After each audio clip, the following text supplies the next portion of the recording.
Doesn't it feel like calculus to try to retain your younger generation employees? Yep.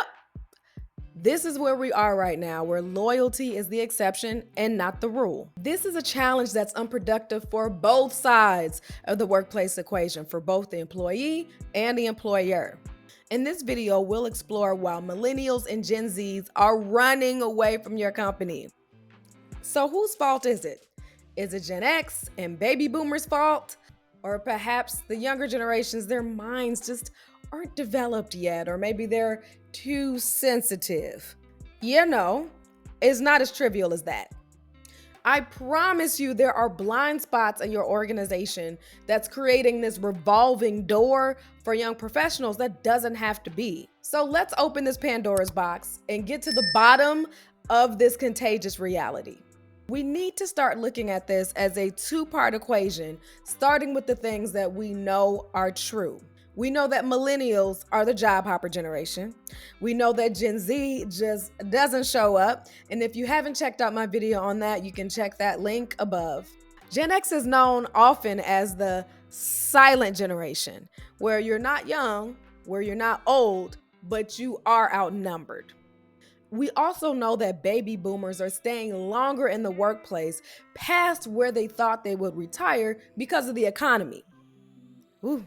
Sorry, y'all. All of the generations have different stressors and oppressors that have created this very heavy imbalance, both internally and in a conflict within ourselves, and obviously externally amongst each other.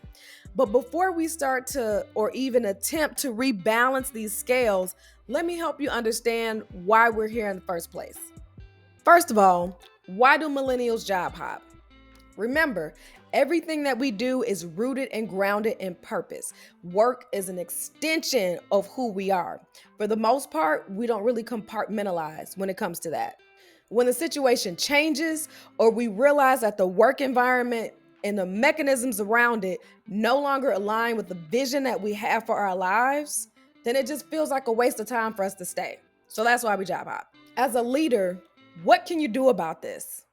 You need to start with updating certain aspects of your culture and operations to be conducive to the high levels of work-life integration that millennials especially require, not suggest, require.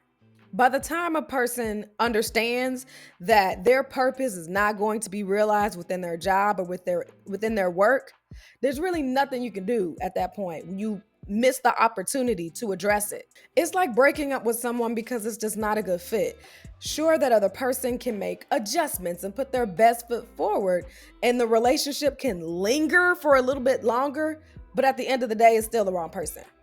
On to the next one. Why doesn't Gen Z just show up? The simplest answer: boundaries. I think all generations when they're younger have a little bit of this rebellious streak. For Gen Z, it's in the form of what they perceive as protecting themselves. They've watched millennials overwork and side hustle themselves into anxiety with very little to show for it, and we're still at risk for being taken advantage of or replaced. If they perceive that expensing their time towards something will compromise their mental health or their peace, they'll choose their mental health every time. It just is what it is. They're trying not to make the same mistakes that older generations have made, especially the millennials. So leaders, what can you do about this? I would suggest having early conversations, especially in interviews, about their capacity, their triggers, and then your expectations. But don't start with expectations and then don't only have conversations about expectations. This gives them an opportunity to be honest with you about what they can handle, and then it creates a foundation for psychological safety. This also provides you with some intel about what type of employee they'll be, and then how to leverage them or to determine if you're going to hire them or not at all. So what's up with Gen X's response? I have found that Gen X's response to the younger generation's behavior is to gripe in private with other Gen Xers, but to stay silent in the heat of the issue in the moment. Like I said, this is because Gen X has been deemed the silent generation, and for the most part, they don't make a fuss, they don't want any more trouble. And now they're outnumbered, So they don't want to be ganged upon either. Hence the need to focus on what needs to be done now as opposed to how people feel about it. I know many Gen Xers feel like they're in charge, but they're not in control. And this is a recipe for breeding inaction when dealing with other generations. Why? Because it seems like the path of least resistance.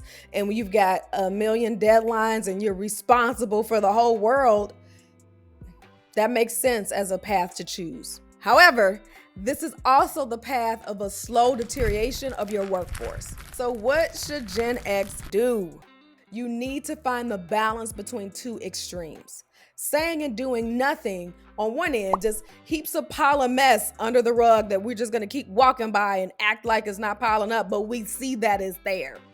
On the other end, being overbearing and loud and expressing openly your gripes about younger generations or how much easier the younger generations have it, it just makes you a tyrant and unpleasant. And that then kicks off rebellion or shuts people down from even respecting your authority and your influence. Gen Xers, you can be a leader and an ally. Vulnerability and relatability are the foundation for you to reduce the tension amongst your team and increase retention. In some cases, younger generations are leaving your company for those that are a better cultural fit. And if that's the case, let it be. But sometimes we have to take accountability for when our cultures are just out of whack and it's difficult for anybody to really find their place. As I mentioned, the younger generations are outnumbering the older generations by a long shot. That means that we're pressing up against old norms. So, of course, you feel frustration or you feel like you just need to be silent to go along with the get along so that work can get done. Your culture will implode if your approach is to take action within one of the two extremes that I just mentioned. So, we can't bury our heads in the sand. Gen Xers, you can't say, well, I'll retire and all of this will be behind me. No. The tension and the pressure will only continue to increase while you're in the workforce today. So I vote for not making yourself miserable and instead making an impact and a difference. Any generation watching this, please let me know in the comments what your experience has been with either leaving a company early or struggling to retain younger generations. Let the community hear from you. And again, I always speak about being iron sharpening iron. Let's see how we can strengthen and help each other. Thank you for watching, and I'll catch you in the next video.